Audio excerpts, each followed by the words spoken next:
आपके साथ मैं हूं शुभ्रा सुमन। देश में बढ़ते कोरोना को लेकर हालात खस्ता हैं। अस्पतालों में न बेड है, न ऑक्सीजन है। मरीज तड़प रहे हैं, उनके परिवार भी साथ में परेशान हैं। ऑक्सीजन की सप्लाई और डिमांड में बड़ा गैप है। हालांकि इस गैप को पूरा करने की कोशिश की जा रही है। जहां से भी अब बन पड़ रहा है, ऑक्सीजन भेजी जा रही है।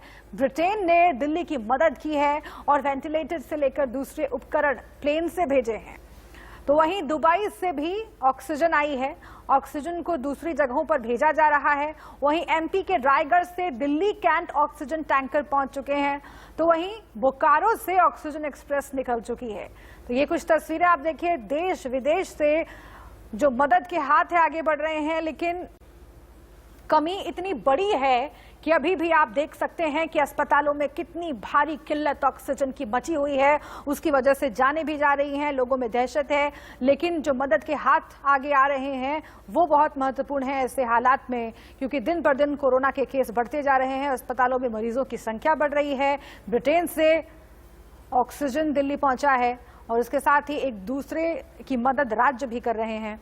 कोरोना से देश भर में हाहाकार मचा हुआ है। पटना में ऑक्सीजन प्लांट के बाहर लोगों की भीड़ लगी हुई है। ऑक्सीजन की डिमांड बढ़ गई है। ऑक्सीजन का उत्पादन उतने स्तर पर नहीं पहुंच पा रहा है, यानी ऑक्सीजन की जबरदस्त किल्लत पटना के अस्पतालों में है। ये दो तस्वीरें आपके सामने है। वाराणसी की दूसरी तस्वीर है, जहां पर ऑक्सीजन की किल्लत दूर करने के लिए 24 घंटे में ऑक्सीजन प्लांट को चलाया जा रहा है। प्लांट में वर्कर्स 24 घंटे काम कर रहे हैं और ये 24 घंटे भी कम पड़ रहे हैं। वर्कर्स इस आशा से काम कर रहे हैं कि ज्यादा से ज्यादा लोगों की जिंदगी बचाई जा सके।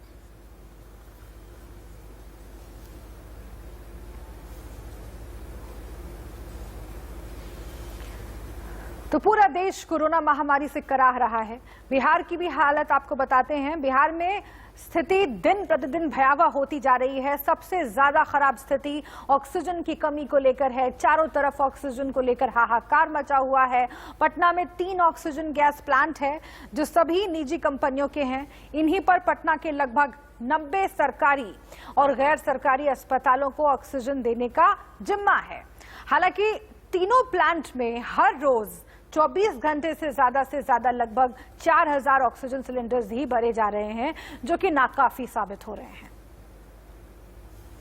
बाहर मारामारी तो क्या है, क्यू से लोग लगे हुए हैं, मारामारी तो नहीं है और बड़ा पेशेंस उन लोग को नहीं। यहाँ से जो हम लोग का ऑप्टिमम सप्लाई है वो मेंटेन्ड है। जो हम लोग का एक एवरेज प्रोडक्शन है 1700 से 1800 के करीब, वो डेली प्रोडक्शन हो रहा है। और इसमें हम लोग का कोटा सिस्टम ये है कि इन लोग का अपना एग्रीमेंट है। उषा जो एयर प्रोडक्ट्स वाले हैं, इनका अपना एग्रीमेंट है एनएमसीएच के साथ, आईजीएमएस के साथ और आर्मी कैंटोनमेंट के साथ और रेलवे के साथ। वहाँ पे इन टोटल इनका लगभग 1500 के करीब जाता है। जो 1000 हो गया आपको एनएमसीएच को, 400 आईजीएमएस को, ऐसे ही करके 100 और 50 करके, एग्जैक्ट फिगर ध्यान में नहीं है। इसके अलावा कुछ प्राइवेट हॉस्पिटल्स टैग्ड हैं इनके साथ, जो जिला ने करा है टैग। तो क्योंकि 4 प्लांट है तो सबका अलग अलग टैगिंग है। तो यहाँ पे कम ही हॉस्पिटल्स है, कारण कि यहाँ मैक्सिमम गवर्नमेंट सप्लाई है। हम तो रात दिन लगे हुए हैं इस काम में, रात दिन लगे हुए हैं इस काम में और हमको नींद भी नहीं आ रही है। इतनी बेचैनी है, लोग कितने परेशान कर रहे हैं। डिमांड तो बहुत ज़्यादा डिमांड है, लेकिन हम लोग उतना भर नहीं पा रहे हैं, लौटा दे रहे हैं लोगों को। जो उतना हो पाता है मैक्सिमम से मैक्सिमम काम करते हैं। डेली 600 सिलेंडर का कर रहे हैं।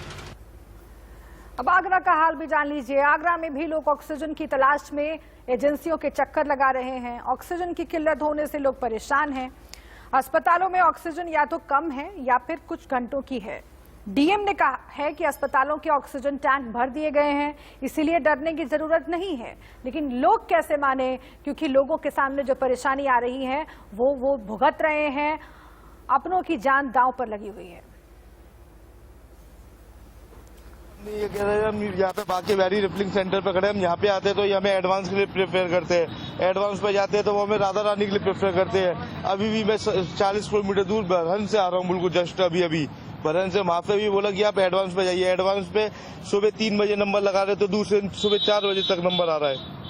ठीक है, वहाँ पे की भी कोई व्यवस्था नहीं है। मेरे मरीज Goyal hospital, Goyal city hospital में एडमिट है, लेकिन रात को हम लोग यहाँ पे 2:30 बजे हम लोगों ने धरना दिया था। तब हम लोगों को मालूम पड़ा यहाँ पे कोई बीजेपी की सरकार की गाड़ी आई थी, उनको चुपचाप पीछे की तरफ 3 सिलेंडर उनकी गाड़ी में भरवा दिए गए। हॉस्पिटल वालों को खुद ये प्रोवाइड नहीं करा पाए तो हॉस्पिटल वाले हमें कहाँ से देंगे। हॉस्पिटल वाले ये कह रहे हैं अपने मरीज को ले जाइए, ऑक्सीजन का प्रतिबंध कीजिए, वरना हमारी कोई मेडिकल इनके ऑनर से हमारी बात हुई बाकी बैरी के, तो जो कहते हम पे ऑक्सीजन नहीं है, मर जाए आपका मरीज तो मर जाए। पापा मेरे बेड पे है पिछले 4 साल से, उनकी ऑक्सीजन लेवल कम हो गई है, ना उनको कोरोना की कोई दिक्कत है, उनकी जितनी रिपोर्ट आई है सारी नेगेटिव आई है। उसके बाद से धक्के खा रहे हैं, हमारे को ना कहीं ऑक्सीजन मिल रही है ना कुछ मिल रही है। आगरा में एक ही प्लांट है जो अभी चल रहा है एडवांस वाला, वहाँ पे एक भी जनता को एक सिलेंडर जिनको चाहिए उनको वो सिलेंडर नहीं दिया रहा। सारा का सारा सिलेंडर प्रशासन के सारे जितने ऑक्सीजन के ये फिलिंग स्टेशन है सारे प्रशासन ने अपने अंडर ले लिए हैं। सारे हॉस्पिटलों में जा रहे हैं, तो जिनके एक पेशेंट घर पे जो हैं जिनको जरूरत है ऑक्सीजन सिलेंडर की, वो क्या करें? या तो अपने पेशेंट को जाके शमशान घाट में छोड़ के आ जाए कि क्या करा जाए। मतलब प्रशासन, डीएम, एसडीएम कोई यहाँ पे किसी की कोई सुनवाई करने के तैयार नहीं है यहाँ पे जनता की, कि जनता जाके मतलब क्या करे, जहर खा ले क्या करे। मेरे जो रिलेटिव है वो प्रभा सिकंदरा में एडमिट है, वहाँ पर कोई ऑक्सीजन नहीं है, 1 घंटे की ऑक्सीजन बची है। वो लोगों ने हमको बोल दिया है पर्चा लिख के कि आप जाके ऑक्सीजन भरवा लाइए। हम लोग एडवांस में गए, वो बोल रहे हैं हॉस्पिटल की भरेंगे। हॉस्पिटल में ऑक्सीजन नहीं है, हमें ऑक्सीजन मिल नहीं रही है। अब बताइए हम लोग कहाँ जाए। तो तमाम प्रयासों के बावजूद देश में ऑक्सीजन की कमी देखी जा रही है। 2 तस्वीरें आइए आपको दिखाते हैं, ग्वालियर के कमला राज्य अस्पताल की, तो दूसरी गाजियाबाद के अटलांटा हॉस्पिटल की, जहां पर सिर्फ कुछ ही घंटों का ऑक्सीजन बचा है। ये खबर आई है और उसके बाद जाहिर तौर पर तीमारदारों में अफरा तफरी का माहौल है। अस्पताल प्रशासन कुछ भी बोल नहीं पा रहा है, लेकिन ऑक्सीजन का संकट गहराता जा रहा है और जैसे जैसे ये संकट गहराता है, आम आदमी और जो मरीज भर्ती हैं उनकी जान पर बनाती है। ये 2 तस्वीरें, ऑक्सीजन खत्म होता हुआ लग रहा है जब अस्पताल में, उसके बाद लोग किस तरीके से भागते हुए दिख रहे हैं और वो सवाल जवाब कर रहे हैं अस्पताल प्रशासन से। लेकिन इस स्थिति से निपटने की जिम्मेदारी सरकार पर थी और आप देख रहे हैं कि इस जिम्मेदारी का क्या हश्र हुआ है। दिल्ली के एलएनजेपी अस्पताल के बाहर सैकड़ों लोग आज भी भर्ती होने के आस लगाए हुए पहुंचे। जी हां, ये अहम खबर आपको बता रहे हैं। दिल्ली में बीमारों की संख्या बढ़ती जा रही है और एलएनजेपी अस्पताल के बाहर सैकड़ों लोग आज भी भर्ती होने के लिए पहुंचे। लेकिन वहां पर स्थिति क्या है वो भी आपके लिए जानना जरूरी है। तमाम अस्पताल ऑक्सीजन की किल्लत से जूझ रहे हैं, बेड्स खत्म हो गए हैं। जब मरीज पहुंचते हैं तो यही कहा जाता है कि इंतजार कीजिए, लेकिन एक ऐसी स्थिति में जब मरीज की जान पर बनी हुई है, तीमारदार इंतजार करना जाहिर तौर पर उनके लिए कितना मुश्किल होता है वो आप समझ सकते हैं। मेरी शादी थी, मदर 2-3 दिन से फास्टिंग थी, कुछ भी प्रॉब्लम नहीं है, नॉर्मल वीकनेस हो रहा है। मैं अभी से 2-3 हॉस्पिटल लेके घूम चुका हूँ। यहाँ पे फर्स्ट एड करने के लिए भी कोई तैयार नहीं हो रहा है कि मैं देखूंगा ही नहीं पेशेंट को, मेरे पास ऑक्सीजन नहीं है, बेड नहीं है। फर्स्ट एड भी नहीं कर रहे हैं, कोई इंजेक्शन भी नहीं दे रहे, कुछ भी ऐड कर नहीं रहे, मतलब कुछ भी नहीं, एकदम नॉर्मल। बाहर से बोल रहे हैं कोई बात नहीं, हमारे पास अवेलेबल नहीं है। मैं कल से घूम रहा हूँ, कल मॉर्निंग 5 से मैं अभी तक घूम ही रहा हूँ। अभी तक आया नगर से लेकर के आया नगर, रोहिणी, पीतमपुरा, रोहिणी सब कुछ घूम चुका हूँ। दीनदयाल, आर्यमन, सारा, यहाँ लास्ट में यहाँ पे आया हूँ। यहाँ पे भी कोई डॉक्टर ने बोला था आ जाओ, अवेलेबल करा दे रहा हूँ। मेरे पास ये सिलेंडर जो होता है, सिलेंडर भी अवेलेबल है, बट उसके लिए ऑक्सीजन भरने के लिए भी कुछ अवेलेबल नहीं है और कोई ट्रीटमेंट ही नहीं हो रहा है। मैम मैं इसमें इलाज चल रहा था इनका, वहाँ तो उन्होंने रेफ़र किया किसी भी अस्पताल में आप ले जाओ, लेकिन यहाँ कह रहे हैं कि बेड नहीं है हमारा खाली। मैम आधा घंटा आगे अंदर भी गए, बाहर जब डॉक्टर से बात की कह रहे हैं यहाँ नहीं, जबकि यहाँ वो कह रहे हैं कि बेड खाली नहीं है। और इस बीच दिल्ली के अपोलो अस्पताल में बुजुर्ग महिला की मौत के बाद परिवार वालों ने जमकर बवाल काटा। 62 साल की बुजुर्ग महिला को बेड नहीं मिलने से उसकी मौत हो गई और जिसके बाद तीमारदारों ने हॉस्पिटल स्टाफ पर हमला कर दिया। ये तस्वीर आप देखिए। तो ये उस वक्त की तस्वीरें हैं जब तीमारदार और अस्पताल प्रशासन के जो लोग हैं उनमें झड़प की स्थिति बन गई। एक बुजुर्ग महिला की मौत हो गई थी। बुजुर्ग महिला को यहां पर लाया गया। अस्पताल प्रशासन ने बेड की कमी होने का हवाला देकर, बेड खत्म हो जाने का हवाला देकर उन्हें दूसरे अस्पताल में जाने के लिए कहा। बाद में खबर मिली कि महिला की मौत हो गई है और उसके बाद अस्पताल के कर्मचारियों से तीमारदार भिड़ गए। जाहिर बात है कि ऐसी स्थिति में किसे दोष दें किसे नहीं दें ये नहीं समझ में आता, लेकिन ऐसी स्थिति बन क्यों रही है ये समझना, इसकी तह तक पहुंचना बहुत जरूरी है। अपोलो अस्पताल में आज जो हुआ है उसे दोहराया नहीं जाना चाहिए, क्योंकि ये सबके लिए धैर्य बरतने का वक्त है।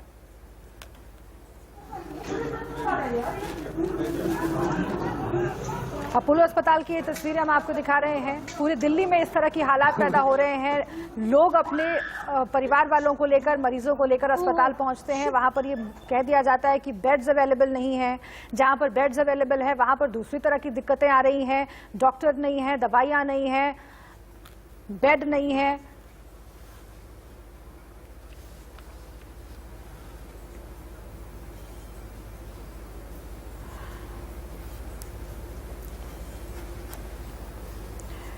ये तस्वीरें आपने देखी, लेकिन इन सब के बीच आपके जो सवाल हैं उनके जवाब भी तलाशने की हम कोशिश लगातार कर रहे हैं। क्योंकि अगर आपका कोई परिजन या आप खुद कोरोना पॉजिटिव हैं, अगर आप घर पर रहकर ठीक होने की कोशिश कर रहे हैं, अगर आप इंडिया न्यूज़ के माध्यम से अपने जवाबों को तलाशने की कोशिश कर रहे हैं, तो इसी के लिए दो खास मेहमान हमारे साथ जुड़ गए हैं। दोनों डॉक्टर्स हमारे साथ जुड़ गए हैं। डॉक्टर अनिल बंसल, पूर्व संयुक्त सचिव आईएमए, और इसके साथ ही डॉक्टर सुनील सिंघल, पूर्व संयुक्त सचिव आईएमए आप भी हैं। आप दोनों का बहुत बहुत स्वागत है। डॉक्टर सुनील सिंघल, मैं आपसे शुरुआत करना चाहती हूँ। डॉक्टर बंसल से लगातार हमारी बातचीत हो रही है और बहुत कुछ हमने उनसे समझने की कोशिश की है, लेकिन जो तस्वीरें दिल्ली से खास तौर से सामने आ रही हैं, सबसे पहले उस पर बात करते हैं। अभी हमने सुना कि एक अस्पताल से दूसरे अस्पताल में लोगों को भेजा जा रहा है क्योंकि बेड्स अवेलेबल नहीं है। ऑक्सीजन की किल्लत पर हम आज दिन भर सुबह से बात कर रहे हैं, पिछले कई दिनों से बात कर रहे हैं, और हालात जो है वो धीरे धीरे करके खराब होते ही चले जा रहे हैं। आज ये दावा किया है, ये ऐलान किया है अरविंद केजरीवाल, दिल्ली के मुख्यमंत्री ने, कि 1 महीने के भीतर 44 ऑक्सीजन प्लांट इंस्टॉल किए जाएंगे। अब अगर 1 महीने के भीतर ये ऑक्सीजन प्लांट इंस्टॉल किए जाएंगे, उसके बाद जाहिर है कि जो सप्लाई है उसे बढ़ाने की कोशिश की जाएगी। लेकिन उस बीच जो तस्वीरें उभर रही हैं और जिसकी वजह से कई बार ऐसी सिचुएशन भी बन रही है जो कि बहुत शर्मनाक है, ऐसे हालात में लोग धैर्य खो बैठते हैं। अस्पताल के जो कर्मचारी हैं, जो तीमारदार हैं, उनके बीच भी झड़प की खबरें आई हैं। इस ऑक्सीजन की किल्लत से निपटने के लिए अस्पतालों को और जो आम लोग घरों में बैठे हुए हैं, जो घर में रहकर खुद को ठीक करना चाहते हैं, जो सांस की तकलीफ से जूझ रहे हैं, अस्पताल नहीं जाना चाहते हैं, आप उनको क्या सलाह देना चाहेंगे? सुनील सिंघल। देखिए, जो ये ऑक्सीजन की किल्लत हो रही है इतनी ज्यादा है कि कल मैं खुद बताऊं कि मेरे अस्पताल में रात को 4 बजे ऑक्सीजन खत्म होने वाली थी, और उस ऑक्सीजन की कमी को, और मेरे एक निजी पास में अस्पताल है उनकी भी ऑक्सीजन खत्म होने वाली, हम दोनों डॉक्टरों की रोने जैसी स्थिति हो गई। और उस स्थिति में हमारे जो नोडल ऑफिसर हैं मिस्टर विजय विदुड़ी, हमने उनको फोन किया रात को और उन्होंने हमारी मदद की, हमें 4 सिलेंडर दिलवाए इमरजेंसी में, तब जाके हमारे अस्पताल में ऑक्सीजन रिस्टोर हुई। तो प्रशासन हमारी मदद करने की कोशिश तो कर रहा है, बट ऑक्सीजन की किल्लत कमी इतनी है कि मेरे अस्पताल के कर्मचारी दिन में 3 जगह खड़े रहे और उनको एक भी ऑक्सीजन का सिलेंडर नहीं मिल पाया। स्पेशल पुलिस ब्रांच से बार संपर्क था, पुलिस हेडक्वार्टर से संपर्क था, वो मदद करने की कोशिश कर रहे थे लेकिन मदद नहीं कर पा रहे। ऐसी स्थिति में आप मुझे बताइए कि एक डॉक्टर और एक अस्पताल क्या करें? डॉक्टर अपना तन मन पूरी जान लगा रहा है और कोरोना के पेशेंट के बीच जाके अपनी जान को दावे पे लगा रहा है। उस जान को दाव पे लगा के भी अगर परिजन किसी अस्पताल में हंगामा करेंगे, किसी बीमारी का कंट्रोल एक डॉक्टर के हाथ में नहीं है। वो उस बीमारी के लिए इलाज कर सकता है, अपनी सेवाएं दे सकता है, पर ऑक्सीजन डॉक्टर कहां से उपलब्ध करवाएगा? और ये सब की बावजूद होते हुए भी मैंने देखा है कि कुछ एडमिनिस्ट्रेटिव ऑफिसर्स ने हमारे अस्पताल के खिलाफ ऐसे नोटिस किए कि आप ऑक्सीजन लाइए, अगर आपके अस्पताल में ऑक्सीजन नहीं है तो आपके खिलाफ कानूनी कार्रवाई की जाएगी। आप इस बात का हमें 5 बजे तक जवाब दें। मैं उन साहबरान से पूछना चाहता हूं कि इसमें डॉक्टर की क्या गलती है कि उसने अपने आदमी 4 जगह खड़े किए हुए हैं कि हमें ऑक्सीजन दो, और उनको ऑक्सीजन नहीं मिल रही है। इसमें एडमिनिस्ट्रेशन का फेलियर है। उनको शर्म आनी चाहिए ऐसे नोटिस इशू करने से पहले कि किसी डॉक्टर के खिलाफ ऐसे नोटिस इशू कर रहे हैं जो दिन रात मरीजों की सेवा में लगा हुआ है। और इस तरह के पिछले एक साल से डॉक्टर्स लगातार फ्रंट लाइन पे रह के इस जंग को लड़ रहे हैं और उनकी इज्जत है तमाम लोगों की नजर में। आज भी हम देख रहे हैं कि अपनी जान की परवाह किए बगैर वो लगातार मरीजों का इलाज कर रहे हैं। इसीलिए जो डॉक्टर सिंघल कह रहे हैं उसे हमें समझना चाहिए। लेकिन सबसे बड़ी जिम्मेदारी सरकारों की है, सबसे बड़ी जिम्मेदारी सरकार की। ऑक्सीजन प्लांट जो समय पर इंस्टॉल नहीं हो पाए, वो काम धरा का धरा रह गया। आज केंद्र सरकार राज्य सरकारों पर, राज्य सरकार केंद्र सरकार पर जिम्मेदारी डालने की कोशिश कर रही है। लेकिन हो क्या रहा है? भुगत रहे हैं डॉक्टर्स, वो डॉक्टर्स जो दिन रात मेहनत कर रहे हैं, और भुगत रहे हैं आम लोग जो कि अपने मरीजों के इलाज के लिए, अपने परिवार वालों के इलाज के लिए यहाँ वहां भटक रहे हैं। डॉक्टर अमित अरोड़ा इस बीच हमारे साथ जुड़ गए हैं लंदन से। मैं उनके पास चलती हूँ, उसके बाद डॉक्टर बंसल मैं आपके पास आऊंगी। लेकिन डॉक्टर अमित अरोड़ा, अभी कुछ देर पहले वैक्सीनेशन को लेकर मेरी बातचीत हो रही थी और एक एक्सपर्ट ने ये कहा, लंदन का, ब्रिटेन का उदाहरण देते हुए, कि वहां पर वैक्सीनेशन की जो प्रक्रिया है वो काफी अच्छे तरीके से चली और उसकी वजह रही कि एक बड़ी आबादी जो है वो इम्यून हो सकी। वहां का एग्जाम्पल लेके यहाँ की जो वैक्सीनेशन की प्रक्रिया है भारत की, उसके संदर्भ में आप क्या कहना चाहेंगे? क्योंकि 1 तारीख से 18 साल से ज्यादा उम्र के लोगों के लिए वैक्सीनेशन शुरू होने जा रहा है। देखिए, पहली बात तो ये है कि जो अभी इंडिया में हो रहा है वो काफी खेद की बात है, काफी तकलीफ की बात हो रहा है अभी इस समय। और दूसरी बात है, हम इंडिया को साथ कंपेयर नहीं कर सकते। अभी जब यूके में वैक्सीनेशन हो रही थी तो काफी समय तक यूके लॉकडाउन में था और यूके में वैक्सीनेशन की जो यूके में वैक्सीनेशन उपलब्ध थी वो काफी ज्यादा मात्रा में थी। इंडिया में अभी इतनी ज्यादा मात्रा में वैक्सीनेशन उपलब्ध नहीं है। हमसे 2 गलतियां हुई है कुछ महीनों में, कुछ गलतियां, 2 गलतियां। हमारे पास वैक्सीनेशन थी जब शुरू में, जब 16 जनवरी को लॉन्च हुई, काफी मात्रा में उपलब्ध थी। और आप देखिए उस टाइम इंडिया में वैक्सीन, कोविड के केसेस काफी कम थे, तो लोगों ने लगवाने की लिए आगे नहीं आए। एक वैक्सीन की हेजिटेंसी काफी रही जिसकी वजह से काफी डिले हुआ। इस दौरान आप देखिए कोविड के केस जो बीच में गलतियां हो रही थी, जो काफी रैलियां हो रही थी, हमारा उनके मेले चल रहे थे, हमने वहां कोशिश की गई। खैर वो तो हो चुका, नहीं लेके जा सकते। लेकिन जो हम कर सकते हैं वो ये सबसे बड़ी बात जो हम कर सकते हैं, अगर हम 3 हफ्ते का लगा दें इंडिया में तो वो काफी कारगर होगा इस महामारी को कंट्रोल करने के लिए। दूसरा, वो लोगों को एक जिम्मेवारी कि हमें कोविड के रूल्स जो है फॉलो करने पड़ेंगे। इंडिया में मुझे नहीं लग रहा कि कोई कोविड के रूल्स फॉलो कर रहा है। मुझे नहीं लगता कि कोई तरीके से मास्क पहन रहा है, कोई 2 मीटर भी रख रहा है। जो फैली है, जो हमारी है, वो हमारी वजह से कोविड के बिहेवियर नहीं रखा गया। सरकार कोशिश कर सकती है, सरकार हमें खुद तक क्लियर करनी चाहिए, लेकिन जिम्मेवारी हमें खुद भी उठानी पड़ेगी। आज की जो स्थिति है, हमें शायद एक 3 हफ्ते के सर्किट ब्रेकर ओपन है। ये मुझे कहना शायद मिलके अचानक प्रॉब्लम लगा दे जो इंडिया के जो इकोनॉमिक सरकार को जिम्मेवारी को ध्यान में रखकर सरकार को डिसीजन लेनी चाहिए। जो लग रहा है लॉकडाउन 3 हफ्ते लगता है, इस दौरान लोगों को ट्रीट किया जाए। वैक्सीन इतनी जल्दी नहीं होने वाली, वैक्सीन टाइम लगेगा और वैक्सीनेशन अभी नहीं है कि वैक्सीनेशन हमें इतनी देर से बचाए। इस टाइम नहीं बचा पाएगी वैक्सीन, इस टाइम कोई बचा पाएगा तो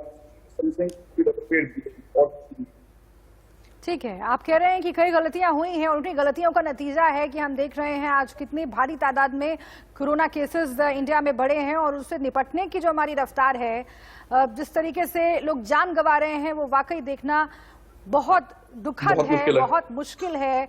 बिल्कुल आप सही कह रहे हैं डॉक्टर अनिल बंसल के पास मैं जाती हूं और जो 2 बहुत महत्वपूर्ण पॉइंट्स आज सुप्रीम कोर्ट ने उठाए हैं और उसको लेकर केंद्र सरकार से सवाल जवाब किया है, उस पर मैं आना चाहती हूँ। एक तो वैक्सीनेशन और दूसरा ऑक्सीजन सप्लाई, दोनों को लेकर सुप्रीम कोर्ट ने केंद्र सरकार से जवाब मांगा है और वैक्सीनेशन को लेकर ये कहा है कि जो पूरा इंफ्रास्ट्रक्चर है उसको लेकर आप कहां पर खड़े हैं, आपका आगे का प्लान क्या है, ये बताइए। क्योंकि वैक्सीन वैक्सीनेशन बड़ी तादाद में कर करके ही लोगों को इम्यून किया जा सकता है और जो मौतों की तादाद है उसको कम नीचे तक लाया जा सकता है। और दूसरा, ऑक्सीजन सप्लाई, ये भी पूछा है सुप्रीम कोर्ट ने केंद्र सरकार से कि आखिर राज्यों को कैसे अलॉट किया जा रहा है ऑक्सीजन, इसका क्या पैरामीटर है आपके पास? आप कैसे ये असेस कर रहे हैं कि कौन से राज्य को कितना ऑक्सीजन चाहिए?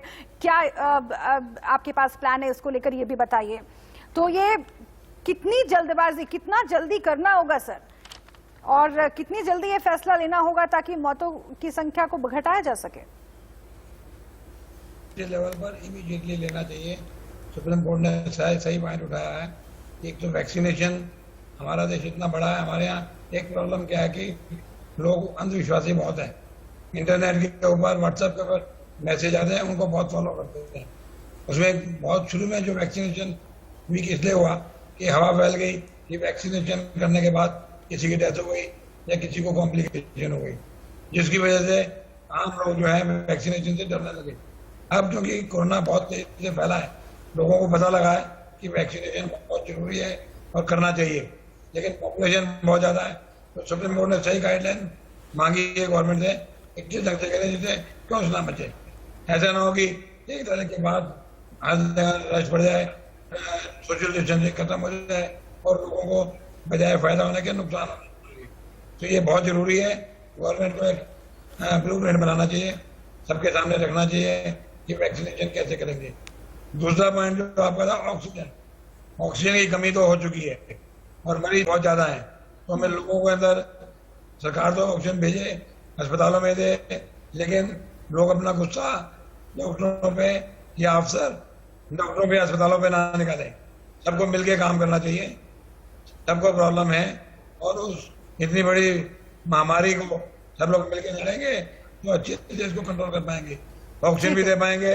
ठीक है, एक बहुत अहम सवाल है जिसको लेकर मैं डॉक्टर सिंगल और डॉक्टर अरोड़ा आप दोनों के पास आना चाहती हूँ। मैं चाहती हूँ पहले डॉक्टर अमित अरोड़ा आप इसका जवाब दें, क्योंकि आप लंदन के हालात भी देख रहे हैं। लोगों के जहन में ये सवाल है कि इस बार स्थितियां इतनी कैसे बिगड़ी?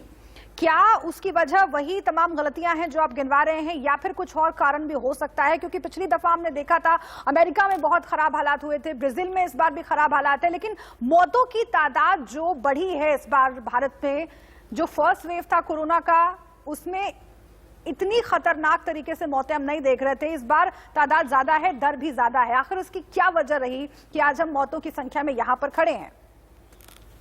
जी देखिए, इसकी शायद जो वजह हम समझ सकते हैं वो ये है कि जिस बार जो वेरिएंट है इंडिया में फैला है वो ज्यादा कंटेजियस है। पिछला जब इंडिया में वायरस, मैंने देखा था कि अगर फैमिली में एक मेंबर हुआ तो सभी मेंबर्स को कुछ मेंबर्स फैमिली के बच जाते। इस बार क्या हो रहा है कि अगर फैमिली के किसी एक मेंबर को कोविड हुआ तो पूरी फैमिली पेट में आ रही है, और अगर नंबर बढ़ेंगे तो डेथ रेट भी बढ़ेगा साथ में। तो वायरस के ज्यादा कंटेजियस होने की वजह से और हमारे कोविड को ना फॉलो करने की वजह से नंबर बढ़ गए हैं और वायरस के कंटेजियस फैल रहा है। पास 1 घंटे की ऑक्सीजन बची हुई है। बीजेपी नेता किरीट सोमैया का दावा है अस्पताल ने मरीजों को दूसरी जगह शिफ्ट करने के लिए कहा है। जी हाँ, ये हालत बन गई है। परिवार वालों से मरीजों को दूसरे अस्पतालों में भेजने के लिए कहा गया है। अब परिवार वाले क्या करें? खाने की दिया हॉस्पिटल में अब सिर्फ 1 घंटे का ऑक्सीजन है। 7 कोविड पेशेंट आईसीयू ऑक्सीजन पर निर्भर है। मैंने थाने महापालिका और ठाकरे सरकार से विनती की है, जल्दी ऑक्सीजन पहुंचाइए और 7 कोविड पेशेंट को बचाइए। इस बीच 3 डॉक्टर्स लगातार बने हुए हैं हमारे साथ। डॉक्टर अनिल बंसल हमारे साथ हैं, डॉक्टर सुनील सिंगल हमारे साथ जुड़े हुए हैं और डॉक्टर अमित अरोड़ा भी लंदन से हमारे साथ जुड़े हुए हैं। चर्चा को आगे बढ़ाते हैं और लोगों की जो समस्याएं हैं, उनके जो सवाल हैं, उन्हें तलाशने की कोशिश करते हैं। लेकिन डॉक्टर अमित अरोड़ा, जो बातचीत हम कर रहे थे, आप एक्सप्लेन करने की कोशिश कर रहे थे कि आखिर पहला जो वेव था कोरोना का भारत में, उससे ये वेव कितना अलग है और क्यों आखिर इस बार ऐसी सिचुएशन आ गई है कि मौतों के मामले में हम बेतहाशा आगे बढ़ते जा रहे हैं, चीख पुकार मची हुई है, जो बेड्स अस्पतालों की किल्लत है, दवाइयों की, ऑक्सीजन की किल्लत है, उससे लोग लगातार जूझ रहे हैं। जो जमीनी हकीकत है वो अपनी रिपोर्ट्स के जरिए हमने दिखाई, लेकिन आखिर इसके पीछे की वजह क्या रही? क्या सिर्फ ये कि हमने जो गलतियां की उसी को हम वजह मानकर चले, या फिर कोई और हालात ऐसे बने कोरोना के म्यूटेंट्स के लिहाज से, या फिर कोई दूसरा साइंटिफिक रीजन? जी, बेसिकली कोरोना का जो, अब जैसे मैं बता रहा था कि कोरोना के वायरस जो है काफी कंटेजियस है इस बार। जैसे पिछली वेव में हुआ था कि अगर किसी एक हुआ बाकी को नहीं हुआ, तो अभी पूरी की पूरी पेट में आ रही है। और दूसरा, अगर आप देखें, पहली वेव थी तो थोड़ा ज्यादा आप थे, लोग डिस्टेंस रखते थे। अब मुझे नहीं पता कि ये लोग मास्क कितना पहन रहे हैं। जो मैंने जहाँ पिक्चर देखे, वीडियो देखे हैं, लोग मास्क नहीं पहनना भूलते हैं। अगर पहनते भी हैं सही नहीं पहनते, नाक के नीचे रखते हैं। और जो हमारी तरफ जो सरकार की तरफ से चलती है, तो शायद 6 हफ्ते पहले, 2 महीने पहले डेटा सामने आ रहा था, वायरस फैल रहा है। के बावजूद चल रही थी, चुनावों को लेकर मेला भी चल रहा था, तो वो शायद गलती नहीं थी। लेकिन जैसा मैंने पहले कहा, वो तो एक पास्ट है, तो हम वापस नहीं ठीक नहीं कर सकते। तो हम कर सकते हैं कि आने मतलब वायरस की रोकथाम करें, जिंदगियों को बचाएं, वो कर सकते हैं। तो सिर्फ एक कारण नहीं, एक कारण जिसकी वजह से ये इन्फेक्शन रेजिस्टेंट। ठीक है, इस बीच एक कॉलर हमारे साथ जुड़ गए हैं पंजाब से, रमेश चंद्र जुड़े हुए हैं। रमेश जी, क्या सवाल है आपका? जी, मेरा 1 तारीख को कोरोना पॉजिटिव आया था। जी। हेलो जी। तो मैं अब वो हूँ, बिल्कुल ठीक ठाक हूँ, कोई बात नहीं है, मेरा एसिम्प्टोमेटिक था। अब मैं वैक्सीन कब लगवा सकता हूँ? डॉक्टर सुनील सिंघल, जवाब दीजिए। देखिए, ये वैक्सीन कोरोना होने के बाद 8 से 12 हफ्ते के बाद लगवा सकते हैं, और इतना पीरियड इनको वैक्सीन के लिए वेट करना पड़ेगा, क्योंकि अभी जो कोरोना के बाद इनकी एंटीबॉडीज हैं वो हैं, तो वैक्सीन इसमें इफेक्टिव नहीं। ठीक है डॉक्टर सिंघल, इसी से जुड़ा हुआ एक सवाल, वैक्सीनेशन को लेकर बहुत सारी बातें हो रही हैं और अब इसकी रफ्तार बढ़ाने की कोशिश सरकार कर रही है। सुप्रीम कोर्ट ने भी कई बातें कही हैं जिसका जिक्र हमने पहले इस डिस्कशन में किया है, लेकिन वैक्सीनेशन ज्यादा से ज्यादा लोगों तक पहुंचे, इसके लिए लोगों में अवेयरनेस होना भी जरूरी है, लोगों में कोई भ्रांति ना रहे, आशंकाएं ना रहे, कंफ्यूजन ना रहे, ये बहुत जरूरी है। इसको लेकर आप क्या अपील लोगों से करना चाहेंगे, क्योंकि साइड इफेक्ट्स का मामला हो या फिर वैक्सीन कितनी कारगर होती है उसकी एफिकेसी का मामला हो, इन सब को लेकर कुछ सवाल हैं जो लोगों के जहन में रहते हैं लगातार बरकरार, और इस वजह से कई लोग बचते हैं वैक्सीन लगाने से, उनको आप क्या कहेंगे? देखिए, मैं 2 बातें कहना चाहूंगा। पहले तो ये है कि जो ये वैक्सीन से लोग डर रहे थे, शुरू में कुछ लोग ज्यादा डर रहे थे, अब वो डर कुछ कम हुआ है, क्योंकि कोरोना की बीमारी इतनी ज्यादा बढ़ रही है, मौतें इतनी ज्यादा हो रही हैं और इलनेस इतनी ज्यादा है कि लोग वैक्सीन के लिए आ गया है। और दूसरी चीज मैं कहना चाहूंगा कि वैक्सीन जो है, ये दोनों वैक्सीन जो कोविशील्ड और कोवैक्सीन है, जो हमारी इंडिया में अवेलेबल है, दोनों सेफ वैक्सीन है और अच्छी वैक्सीन है। और किसी भी वैक्सीन से जो प्रोटेक्शन होता है वो 100% कभी भी नहीं होता। कोवैक्सीन और कोविशील्ड का जहां तक प्रोटेक्शन का मामला है, दोनों की प्रोटेक्शन करीब करीब बराबर है। और ये देखिए कि अगर इलनेस वैक्सीन लगाने के बाद होती भी है तो बड़ी माइल्ड इलनेस होती है और उसमें जान जाने का खतरा तो बिल्कुल नहीं होता। जैसे कोविशील्ड में मैंने बताया कि 0.004% एक इलनेस होती है जो ज्यादा होती है, और कोवैक्सीन में 0.003% होती है। तो इतना कम चांसेस होते हैं हमारे इलनेस होने के, अगर हुआ तो हल्का बुखार खांसी जुकाम होकर आदमी खुद ठीक हो जाता है। और मेरी सारे लोगों से दरखास्त है, क्योंकि हेल्थ स्टेट मैटर है और स्टेट गवर्नमेंट इसके लिए इश्यू करती है पॉलिसी, और सेंटर हमें वैक्सीन दे रहा है। और दिल्ली गवर्नमेंट ने तो ये सारे जो 18 ईयर प्लस है उनको फ्री ऑफ कॉस्ट देने का प्रॉमिस किया है, तो ये बहुत वेलकम स्टेप है। और दिल्ली गवर्नमेंट की जो पहल है और सेंट्रल गवर्नमेंट जो वैक्सीन अवेलेबल करा रही है, मैं उन दोनों का धन्यवाद करता हूँ। और मैं सारे लोगों से रिक्वेस्ट करता हूं कि जल्दी से जल्दी वैक्सीन लगवाएं, क्योंकि दोनों वैक्सीन लगवाने के बाद और 15 या 21 दिन के बाद आप की प्रोटेक्शन की जो एंटीबॉडीज है वो आएंगी। तो वैक्सीन के लिए पहल करें, जल्दी से जल्दी आएं, वैक्सीन के लिए पहल करें, बहुत जरूरी है, बहुत जरूरी है। इस बीच एक कॉलर हमारे साथ जुड़ गए हैं, करनाल से जसवंत है हमारे साथ। जसवंत जी, क्या सवाल है आपका? मेरा सवाल ये है मैम जी, मेरे लड़के को 4 दिन से बुखार चल रहा है और रिपोर्ट उनकी अभी आई नहीं। लक्षण जो है कोरोना वाले हैं और वो मेडिसिन चल रही है उसकी। जी। बुखार कभी 100 हो जाता है, कभी 102 हो जाता है, कभी 103 हो जाता है। जी, डॉक्टर बंसल। कोरोना का पैंडेमिक फैला हुआ है, कोरोना तेजी से फैला हुआ है। कोई भी बुखार अगर होता है तो हमें पहले ये लेना पड़ता है कहीं कोरोना ना हो। इसमें बुखार कभी कम होगा, कभी ज्यादा होगा। सिम्टोमेटिक ट्रीटमेंट कराना चाहिए। 4-5 दिन शुरू में घर में रह के जो भी सिम्टम्स हैं, जैसे बुखार है, खांसी है, जुकाम है या बदन में दर्द है, उसके लिए दवाइयाँ लेनी चाहिए। 4-5 दिन के बाद अपना टेस्ट करवाएं। अगर आपको कोई कोमोर्बिडिटी वगैरह है तो अपने डॉक्टर के कांटेक्ट में रहें, जैसे डायबिटीज, हाइपरटेंशन, हार्ट पेशेंट हो, कोई भी ऐसी बीमारी।